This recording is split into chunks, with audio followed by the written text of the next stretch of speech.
स्वागत आप सभी का इंडिया न्यूज हरियाणा में और साथ में हूं आपकी कीर्ति कंसल। हम शुरुआत कर रहे हैं 22 जिले 22 खबर की।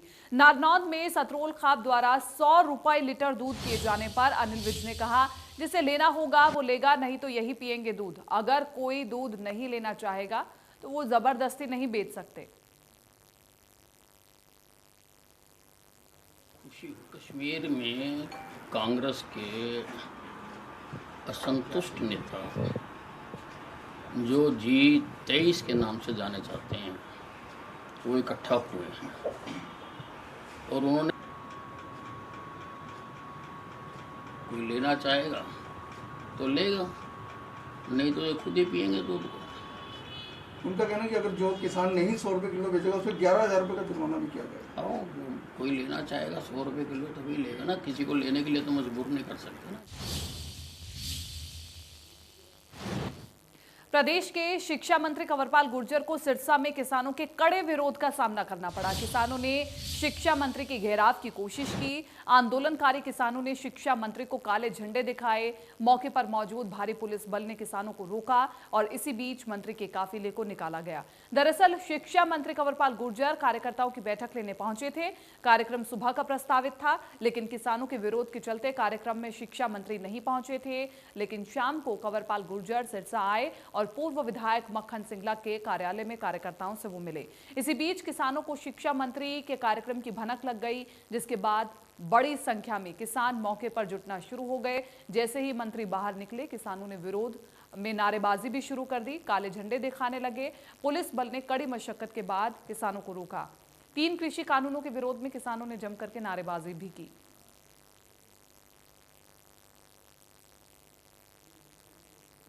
ਸਾਨੂੰ ਪਤਾ ਚੱਲਿਆ ਵੀ ਇਹ ਮੱਖਣ ਲਾਲ ਸਿੰਗਲੇ ਦਾ ਜਿੱਥੇ ਸ਼ਰਾਬ ਦਾ ਠੇਕੇਦਾਰ ਦਾ ਆਫਿਸ ਹੈ ਉੱਥੇ ਕੰਵਰਪਾਲ ਗੁੱਜਰ ਆਇਆ ਹੈ। ਅਸੀਂ ਕੰਵਰਪਾਲ ਗੁੱਜਰ ਨੂੰ ਤਾਂ ਕਹਿਣਾ ਹੀ ਚਾਹੁੰਦੇ ਹਾਂ ਕਿ ਸਾਡੇ ਸ਼ਹਿਰ ਦਾ ਭਾਈਚਾਰਾ ਨਾ ਖਰਾਬ ਕਰੇ। ਇਸ ਦੇ ਨਾਲ ਮੱਖਣ ਲਾਲ ਸਿੰਗਲੇ ਨੂੰ ਵੀ ਚੇਤਾਵਨੀ ਦਿੰਦੇ ਹਾਂ ਵੀ ਤੁਸੀਂ ਇਹਨਾਂ ਨੂੰ ਆਪਣੇ ਆਫਿਸਾਂ 'ਚ ਬੁਲਾ ਕੇ ਤੇ ਜਿਹੜੇ ਸਾਡੇ ਕਿਸਾਨ ਮਜ਼ਦੂਰ ਸਾਥੀ ਦਿੱਲੀ ਦੀ ਬਰੂਹਾਂ ਤੇ ਬੈਠੇ ਨੇ ਆਪਣੇ ਹੱਕਾਂ ਦੀ ਜ਼ਮੀਨ ਦੀ ਲੜਾਈ ਦੇ ਲਈ ਉਹਨਾਂ ਦੇ ਜ਼ਖਮਾਂ ਤੇ ਨਮਕ ਨਾ ਛਿੜਕੋ। ਕਿਸਾਨ ਬਹੁਤ ਦੁਖੀ ਹੈ। ਅਸੀਂ ਸ਼ਾਂਤ ਹਾਂ, ਸ਼ਾਂਤ ਰਵਾਂਗੇ, ਲੇਕਿਨ ਉਸ ਦਾ ਵੀ ਕੋਈ हद होंगी, किसी शांति की भी हद होंगी है।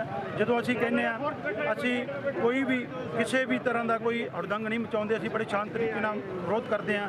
लेकिन असी जिन्ना चिर ये गूंगी बहरी सरकार तीनों काले कानून रद्द नहीं करती, MSP गारंटी कानून नहीं बनाती, उन्नी देर तक हरियाणा के किसी भी सरकारी मंत्री का या नेता का कोई असी प्रोग्राम नहीं होने देवांगे। डॉक्टर भीमराव अम्बेडकर जी का अपना पंडित दीनदयाल उपाध्याय जी का उनके नाम पे कुछ कार्यक्रम है हमारे, और संगठन के बहुत से काम है वो माननीय जिलाध्यक्ष ने लिए।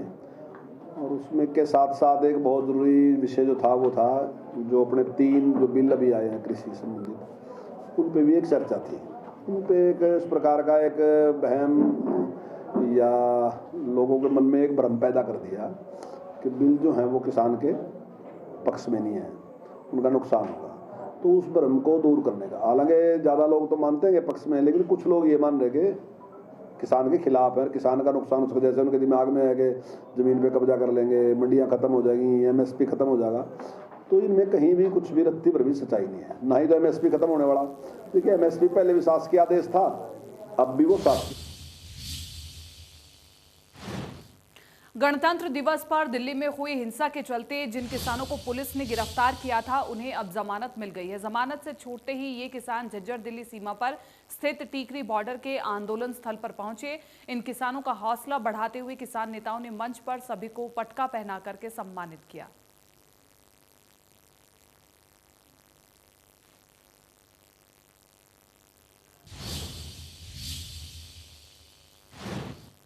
महेंद्रगढ़ कनीना रोड पर कांग्रेस कार्यकर्ताओं का सम्मेलन हुआ और जिसको लेकर के कांग्रेस विधायक रावदान सिंह ने संबोधित किया। उसके बाद कार्यकर्ताओं ने महेंद्रगढ़ शहर में विरोध प्रदर्शन कर सरकार विरोधी नारेबाजी की। उन्होंने कहा कि सरकार किसान विरोधी है, सरकार की किसान विरोधी नीतियों के कारण आज किसान बर्बादी के कगार पर पहुंच चुके हैं। उसके बाद कांग्रेस कार्यकर्ता राव तुलाराम चौक पर पहुंचे। वहां पर विधायक ने ऊंट गाड़ी में सवार होकर विरोध प्रदर्शन किया।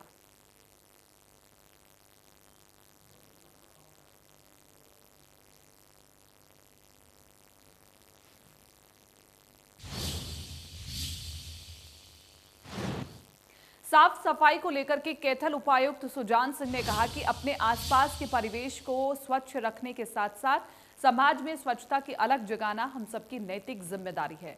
स्वच्छ फोन कार्यक्रम के माध्यम से समाज में एक सामूहिक संदेश जाता है और यह कारगर सिद्ध होता है। इस तरह के कार्यक्रम से जहां आमजन आत्मीयता से जुड़ता है तो वहीं उसके अंदर कार्यक्रम के उद्देश्य का भाव भी जागरूक होता है। उपायुक्त सुजान सिंह सेक्टर 20 की मार्केट में स्वच्छ फोन कार्यक्रम का शुभारंभ करने के दौरान बोल रहे थे।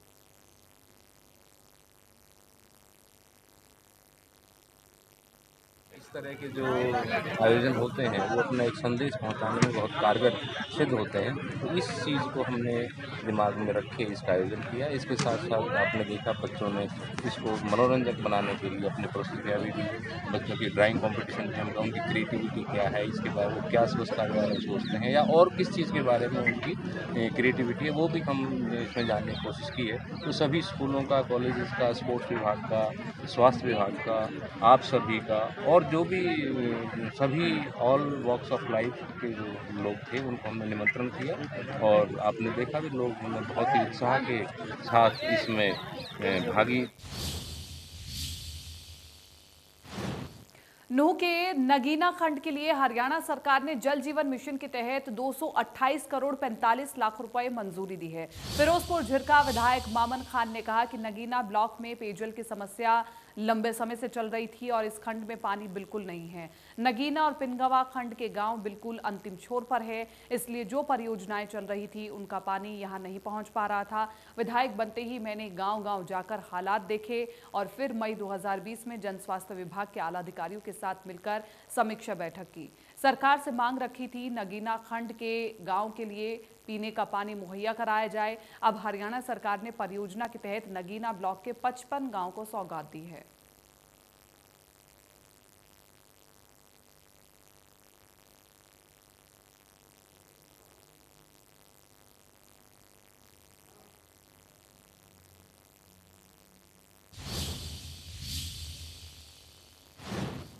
अपनी मांगों को लेकर के चरखी दादरी में मिड डे मील कर्मचारियों ने जमकर के हल्ला बोला। मिड डे मील कर्मचारी चरखी दादरी के हाथी पार्क में एकत्रित हुए और वहां विभाग और सरकार के बीच खिलाफ नारेबाजी की। अपनी मांगों को लेकर मिड डे मील कर्मचारियों ने चरखी दादरी में आज प्रदर्शन किया, रोष जताया व नारेबाजी भी की। मिड डे मील कर्मचारी एसोसिएशन के बैनर तले मिड डे मील कर्मचारी चरखी दादरी के हाथी पार्क में एकत्रित हुई। वहां पर सरकार के विरोध में, विभाग के विरोध में जमकर नारेबाजी की और जमकर रोष जाहिर किया। मिड डे मील कर्मचारियों का साफ तौर पर कहना था कि उनको 12 महीने का वेतन दिया जाना चाहिए क्योंकि उनको छुट्टियों का वेतन नहीं दिया जाता है। साथ ही उनको महज 3,500 रुपये वेतन के रूप में दिए जाते हैं जो कि अपर्याप्त हैं, नाकाफ़ी हैं। उनका कहना था कि उनके वेतन में बढ़ोतरी की जानी चाहिए क्योंकि 3,500 रुपये में पूरे माह का गुजारा नहीं चल सकता है। साथ ही साथ और कई सारी मांगी थी। शिक्षा मंत्री के द्वारा उनका कहना था कि शिक्षा मंत्री ने ऐलान किया था कि 2 लाख रुपए उनको दिए जाएंगे बकाया के रूप में, लेकिन वो भी नहीं दिए गए। इसके अलावा अगर बात करें, उनका कहना था कि वर्दी के लिए 600 रुपये दिए जाते हैं लेकिन वो भी नहीं दिए जा रहे, उसको भी बढ़ाया जाना चाहिए, उसको भी डबल करके 1200 रुपये किया जाना चाहिए। मिड डे मील कर्मचारियों ने सीधे तौर पर ऐलान किया कि अगर उनकी मांगें नहीं मानी गई तो आने वाले दिनों में वो आंदोलन तेज करेंगे। चरखी दादरी सहयोगी अनिल लहरी व वीडियो जर्नलिस्ट सुमित अवस्थी के साथ Ravi Jangra, India news. DElEd परीक्षा में नकल करने वालों के खिलाफ अब बड़ी कार्रवाई की जाएगी। बोर्ड अध्यक्ष डॉक्टर जगबीर सिंह ने जानकारी देते हुए कहा कि नकल करने वालों को जेबीटी का डिप्लोमा नहीं मिलेगा। मामले में बोर्ड ने यह बड़ा फैसला लिया है। हरियाणा विद्यालय शिक्षा बोर्ड के द्वारा आयोजित की जाने वाली अलग अलग तरह की परीक्षाओं में अगर कोई प्रतिरूपण का मामला यानी एक परीक्षार्थी की जगह कोई दूसरा परीक्षार्थी परीक्षा देते पाया गया तो न केवल एफआईआर दर्ज करवाई जाएगी बल्कि कड़ा रुख अख्तियार विद्यालय शिक्षा बोर्ड के द्वारा किया गया है, कड़ी कार्रवाई अमल में लाई जाएगी। विद्यालय शिक्षा बोर्ड के अध्यक्ष प्रोफेसर डॉक्टर जगबीर सिंह व सचिव राजीव प्रसाद की अध्यक्षता में एक बैठक आयोजित की गई। बैठक में निर्णय लिया गया कि खास तौर पर 2 तारीख से जब डीएलएड यानी जेबीटी की परीक्षाएं शुरू हो रही हैं, इन परीक्षाओं के दौरान अगर प्रतिरूपण के मामले सामने आते हैं तो ऐसे परीक्षार्थियों का डिप्लोमा तक रोक दिया जाएगा, यानी नॉट फिट फॉर डिप्लोमा उनको करार दिया जाएगा, उनका डिप्लोमा रोक दिया जाएगा। ठीक इसी तरह से 10वीं में 12वीं की परीक्षा में अगर परीक्षार्थी की जगह कोई दूसरा परीक्षार्थी परीक्षा देता पाया जाता है तो उसके खिलाफ भी कड़ी कार्रवाई अमल में लाई जाएगी। पहले 2 साल के लिए उसको निरस्त किया जाता था, अयोग्य करार दिया जाता था। अब न केवल उसकी पहले की जो परीक्षा है उनको रद्द किया जाएगा, बल्कि आने वाले 3 साल के लिए उसको अयोग्य करार दिया जाएगा। यानी विद्यालय शिक्षा बोर्ड द्वारा नकल रोकने की दिशा में अब बड़े कदम उठाए गए हैं और ये कदम अब कितने प्रभावी साबित होंगे ये आने वाली परीक्षाएं बताएंगी। बहरहाल डीएलएड यानी जेबीटी की परीक्षाएं 2 तारीख से शुरू हो रही हैं। 2 तारीख को एक दिन परीक्षा शुरू होगी, उसके बाद 3 तारीख से अन्य परीक्षाएं भी शुरू होंगी। ये परीक्षाएं 15 मार्च तक चलेंगी। पूरे प्रदेश में इन परीक्षाओं के लिए 27 परीक्षा केंद्र बनाए गए हैं, 47 यानी 47 फ्लाइंग स्क्वाड्स बनाई गई हैं और साथ ही साथ इन परीक्षाओं में 20,000 से ज़्यादा परीक्षार्थी परीक्षा देंगे। वीडियो जर्नलिस्ट की दोस्ती के साथ रवि जांगड़ा, इंडिया न्यूज। फरीदाबाद को करीब 3 साल पहले कैटल फ्री जिला घोषित कर दिया गया था, लेकिन ये कैटल फ्री केवल कागजों में ही दिखाई देता है। अगर हकीकत में देखा जाए तो अभी भी आवारा जानवर और गोवंश सड़कों पर घूमते हुए देखे जा सकते हैं।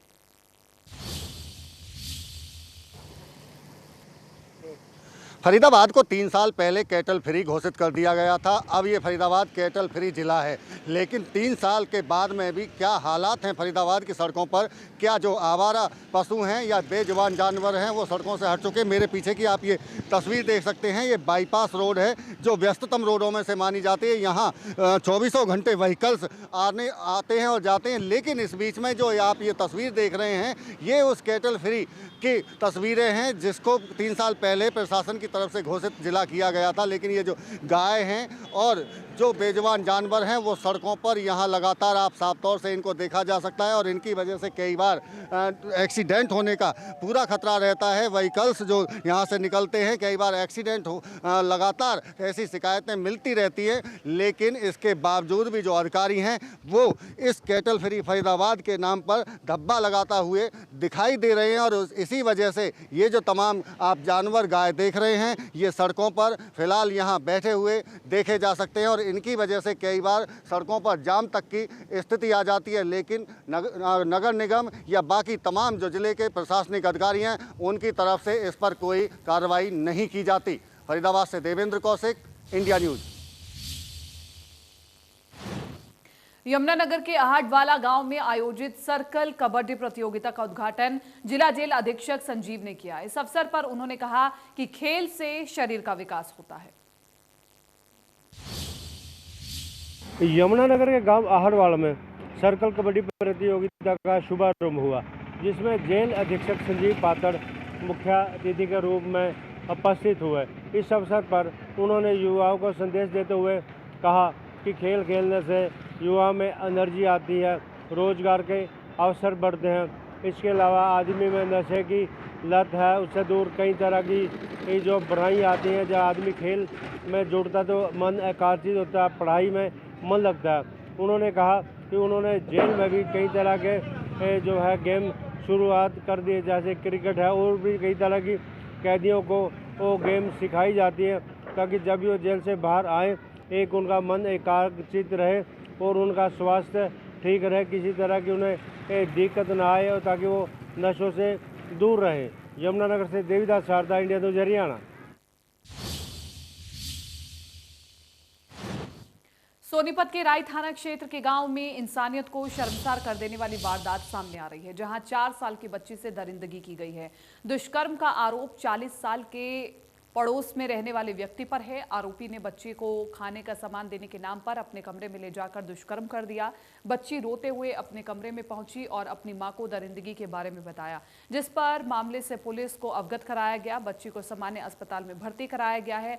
पुलिस ने बच्ची की मां के बयान पर मुकदमा दर्ज कर लिया है। पुलिस ने आरोपी को गिरफ्तार कर लिया है।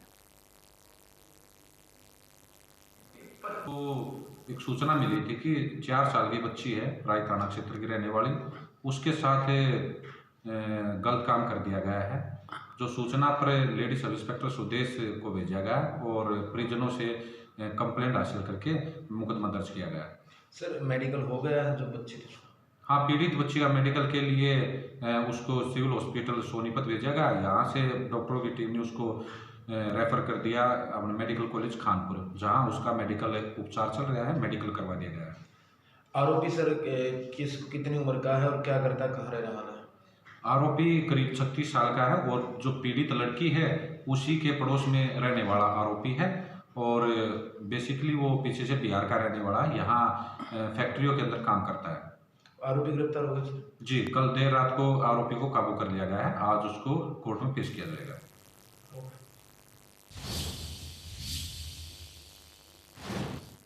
करनाल पुलिस की सीआईए शाखा ने एक हथियार तस्कर को गिरफ्तार किया है, जिसके पास से कुल 8 अवैध देसी पिस्तौल बरामद की गई है। पकड़ा गया आरोपी इन अवैध हथियारों को मध्य प्रदेश के इंदौर से एक व्यक्ति से खरीद करके लाया था।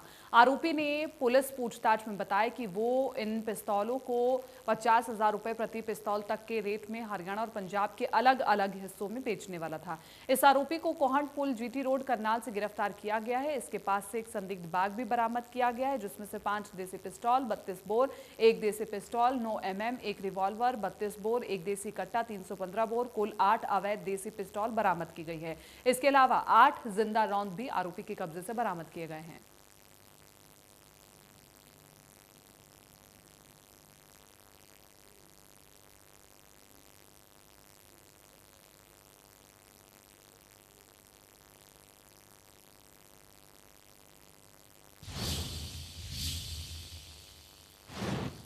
रोहतक जिले के लाढौत गांव में खेत में पानी देने गए युवक की लाठी डंडों से पीट करके हत्या कर दी गई।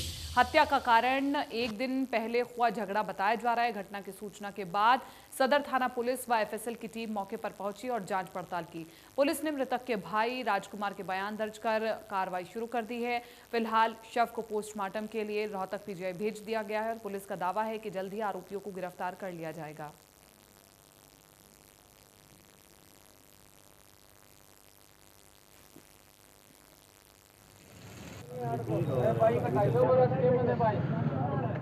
सुबह जो है करीब 9 बजे ही कंट्रोल से फ़ोन आया था कि भाई गाँव लाडौत में जो ना कोई झगड़ा हो गया है। झगड़े के कारण एक आदमी मौके पर जो डेड हो गया है, दूसरे को चोट लगी है, उसको हॉस्पिटल ले गए। तो सूचना पाकर हम मौके पहुंचे थे। यहाँ पर देखा भाई एक आदमी की जो है डेड बॉडी पड़ी हुई है।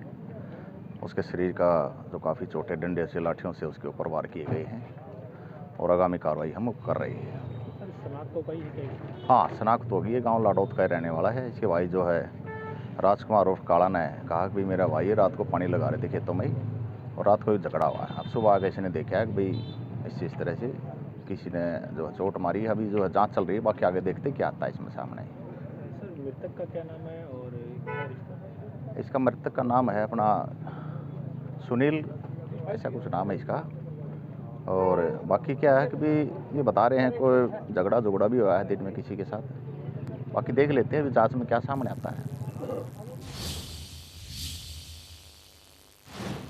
पलवल के दुर्गापुर गांव में विवाहित की संदिग्ध मौत के मामले ने तूल पकड़ लिया है। परिजनों का आरोप है कि ससुराल के लोगों ने दहेज के लिए मधु की हत्या की है और इस मामले में पुलिस पर कार्रवाई न करने का भी आरोप लगा है। सैकड़ों की संख्या में ग्रामीण विधायक दीपक मंगला के निवास पर पहुंचे और पुलिस प्रशासन के खिलाफ नारेबाजी की है। परिवार का कहना है कि पुलिस प्रशासन से वो 3-4 बार मिल चुके हैं, लेकिन 9 दिन बाद भी किसी आरोपी की गिरफ्तारी नहीं हो सकी है। परिजनों ने बताया कि पिछले साल फरवरी के महीने में मधु की शादी दुर्गापुर के रहने वाले रोहताश के साथ की गई थी। शादी के बाद बार बार स्कॉर्पियो और नकदी की मांग को लेकर के ससुराल की तरफ से मधु को परेशान किया जाने लगा। इसी के चलते मधु की हत्या की गई है। पुलिस ने शिकायत के बाद मामला तो दर्ज कर लिया है, लेकिन आरोपियों की गिरफ्तारी न होने से लोगों में नाराजगी है।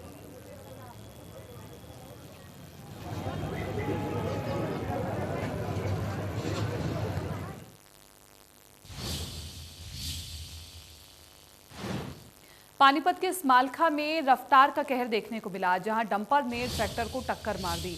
हादसे में ट्रैक्टर पर सवार 2 लोगों की मौके पर ही मौत हो गई है। दोनों मृतक विधायक धर्म सिंह छोकर के रिलेटिव बताए जा रहे हैं। वहीं डंपर चालक मौके से फरार हो गया है। फिलहाल दोनों के शवों को पोस्टमार्टम के लिए पानीपत के सिविल अस्पताल के शव गृह में रखवा दिया गया है।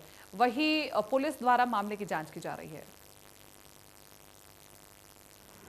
एक का नाम है रवि सनोक महिपाल, ये तो है डिंडू खेड़े गढ़ी का, और दूसरा है विकास सनोफ मामचंद, ये है जंदेड़े का। दोनों ही यूपी के रहने वाले हैं और दोनों ही मेरे सगे मामा के रियल एक पोता है और एक दोता है।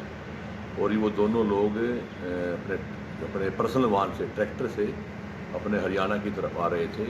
तो रसलापुर, जो बापोली से रसलापुर रोड आता है, उस रोड के मोड़ के पास उनका ट्रैक्टर किसी अज्ञात डंपर के साथ टकराकर पलट गया और दोनों के दोनों उसके नीचे आकर एक्सपायर हो गए। एक की उम्र है 26 साल, एक की 27-28 साल है। दोनों ही आपस में रिश्तेदार से, और पुलिस ने जो है ना कार्रवाई कर दी है, FIR लोड।